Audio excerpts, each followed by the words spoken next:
What's up, guys? Welcome back and thanks for tuning in. On this segment, I'm going to bring you a little special on my hamster breeder colony. So these guys here, they're bred primarily for food for the collection. And before everybody gets mad or whatnot, they do get treated very, very well. Most reptile breeders out there that breed their own food, they have rack systems and whatnot. I don't have as huge a collection, so for me, I can provide just a little bit more extra for these guys. And not only that, but hamsters are not really, you don't see a lot of people breeding them for food, just for the simple fact that they require a little bit more care. Just a little something more extra than a mouse or a rat. So let me go ahead and get started by showing you guys the setup and then explaining everything in full. So this thing here, I got this at Walmart for about, I'd say like 12-15 bucks. You can get these things on sale for like 10 or 12 bucks nowadays. And it's a little medium-sized Sterilite 3-drawer set. All 3 drawers are the same size. And it's really cool because I was able to, you can just easily take a drawer out and put it in through the back. And I did that so that if I ever had to do any maintenance in one tub or another, I could easily get in there and, pull these girls out and whatnot without disturbing the next tub that much. So that's why it's set up the way it is. So we have currently 3 females and 1 male. And that male the male's housed over there in that tub. Like I said, he is in a Sterilite tub as well. It's a little file holder. That thing probably runs you about $5 or $6 at Walmart max, maybe 4. I can't remember, but it's really cheap. And it's awesome because none of these things really provide a chew point for them. And as long as you give them something to do, they really won't go through chewing. And either way, their jaws are not as great at it as a mouse or a rat would be. So moving on, I have my 3 females here and my male, and the reason why I keep them separate is because in the beginning we tried to do a colony type setup, and we were hoping, for I guess all the moms to cooperatively raise the babies and dad to be a part of it, but unfortunately that wasn't the case. And these guys are Campbell's dwarf hamsters, so they're not the winter whites. They don't change color, and out of all the hamster species, these guys are usually the best at colonizing.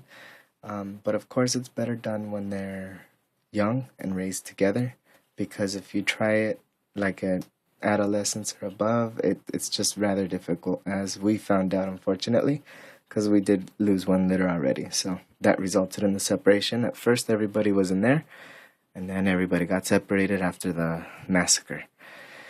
So yeah, that hasn't happened anymore, thankfully. Now that is our grow out tub. It's currently empty because we don't have anybody to grow out, at least not for a couple more weeks. So one of our girls, actually my only little gray, she's like a blue-gray female, she just had her babies about 4 days ago. So like 3 or 4 days ago. So that's also the reason why I'm talking rather low, because I don't want to disturb her too much. My hamsters, believe it or not, get handled. I play with them here and there. When you watch these guys, you really can't resist. And not only that, there's many reasons why I switched. When I made the mouse breeder colony, I had switched from rats, and now I'm making this one because I switched from mice. So I might start off some of those again in the future, mice or rats, I'm not too sure, but for right now, I'm good, because hamsters, number one thing, their smell is it's awesome. They don't smell, unless you don't clean up after them very well.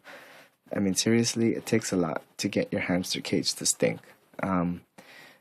These guys are rather clean. Their urine doesn't have nearly as much odor as a mouse or a rat, so it's awesome. I can literally go 2 or so weeks, maybe a little bit more, but I never try to go longer than that, of changing this. Of course, daily, I go in and I clean out their poop corner. When you have new females, though, and I'll go over the breeding specifics, but it's really easy. You just use anything other than pine. If you're going to use pine shavings, like I've said before in my mouse breeder video, if you're gonna use pine, make sure it's kiln dried. And honestly, that's very hard to find. So do yourself a favor and just go with aspen, or Petco has a really good brand. It's aspen, and they have the mixed one. Um, but I, I just stick with aspen. It's not that great because it's not a renewable wood, but you know, I mean, it's best for your stock because they're not gonna get those nasty pulmonary infections and whatnot. So yeah, going forward, all my females here, just so you guys know, female hamsters, they're not actually, they're a little bit faster at breeding than rats, but they're not as fast as mice. These girls go into heat once every 4 days, and they stay in heat for maybe a day or two, and then 4 days of a dry spell, and they go back into heat. So it's pretty cool because they're breeder ready, like pretty much all the time. And if one isn't, the other one is. So it's really a good thing with them. You can constantly get them pregnant, and it only really takes one or maybe two males if you want to get two females pregnant at one time. These girls have no issues with each other. There's only one that kind of does. But for the most part, they don't even mind being in together. So I could have two females in there with him at one time. But I just try to keep it, one off. That way he and her do their thing real well, and we get more successful pregnancies that way. So, and of course he has the little love shack so they can do their thing.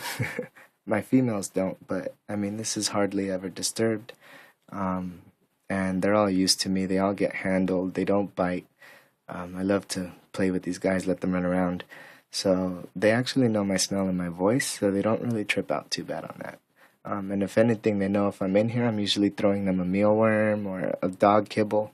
And they just love those treats. They love it so much. So they already know if they hear me, they usually run up to their feeding corner, and they all know they get fed in the same corners. They run right up to it, ready to snatch up whatever I'm going to give them. And if they hear the tongs clack, all the girls snap to attention because they love mealworms. So yeah, moving forward, the cleaning is very easy. They usually will find one spot, one corner, anywhere in there, and that's where they'll go defecate and urinate. It's very simple daily. You just go in there, grab it out with the napkin, throw it away, and then just toss in a handful of fresh shavings in that corner. You're good to go. And then I would say maybe once a week or every 2 weeks, you can completely clean it out. Use a good cleaning solution. I always use this stuff over here called Healthy Habitat. It's just really cool because it's all natural. And I mean, you can even clean with an animal in there, it says, and it's not going to harm them. So of course I take all my animals out just so I don't expose them to any unpleasantness, and then clean that up, and it's really good at destroying any odor. When I used to have the rats and the mice, it was really good at stopping that as well. So clean that out once every week or two, and then add fresh shavings. You always want to give hamsters a little bit more than you would a rat or a mouse, just for the fact that they love to nest. They love to burrow under the shavings a lot more so than I would say other rodents you keep regularly. So these guys, you want to give them at least a good 3 inches of substrate, and then they'll go ahead and just push it around and they'll arrange their little house to their liking. So it's really cool.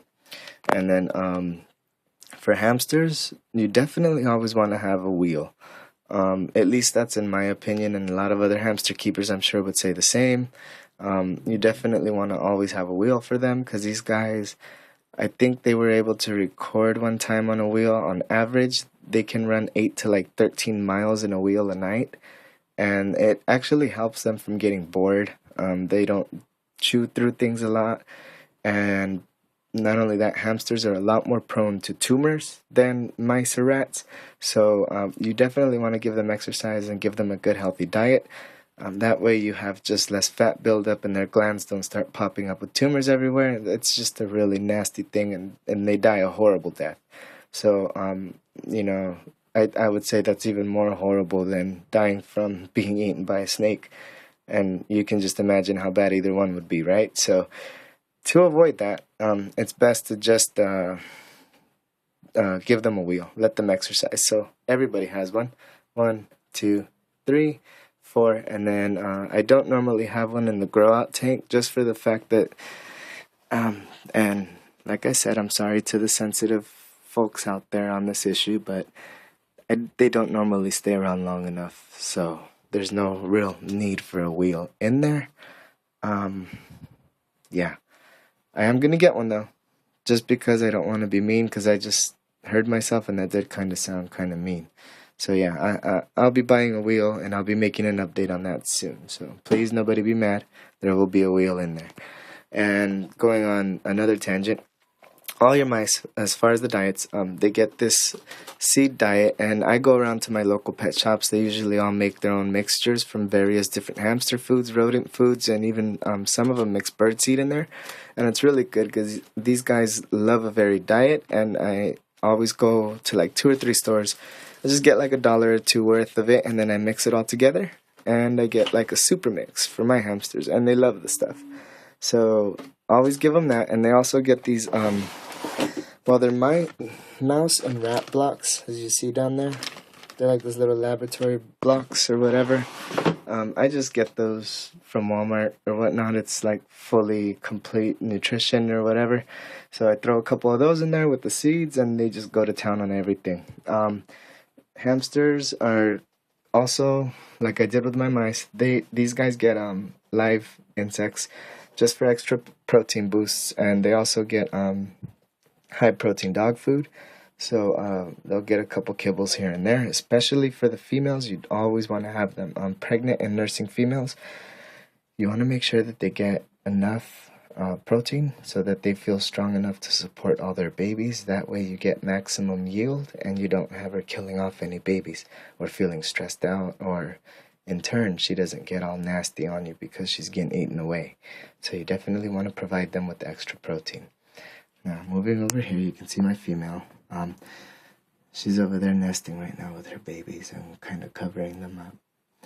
And she's coming out to see what's going on. So, everybody gets a salt lick, though.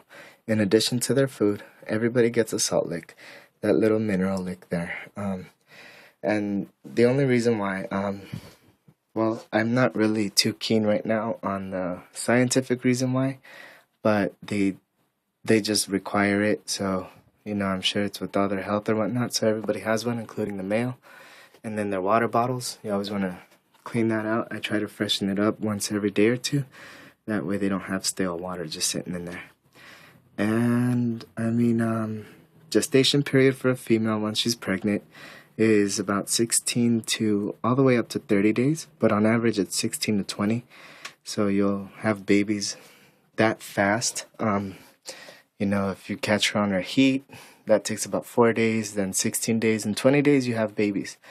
Now, what I do, the females, I keep them separate, and this is another good thing because the male can get them pregnant immediately after they give birth.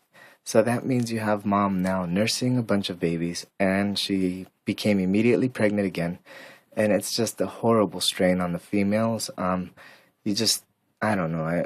A lot of people let it run its course. I just rather give them a break, let them nurse the babies they already have, make sure those guys come out as strong as possible, nice and healthy, and then within 2 weeks, once the babies are much more handleable, you can start handling them within a week, by the way.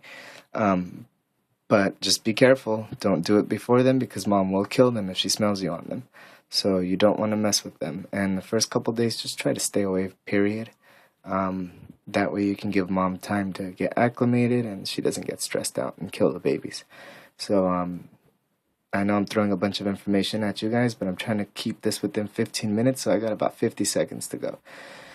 So remember that with the females, give them time to get acclimated, and then within about 2 weeks of giving birth, I would say you can put her in with the boy and just let her have a go for a few hours, put her back with the babies.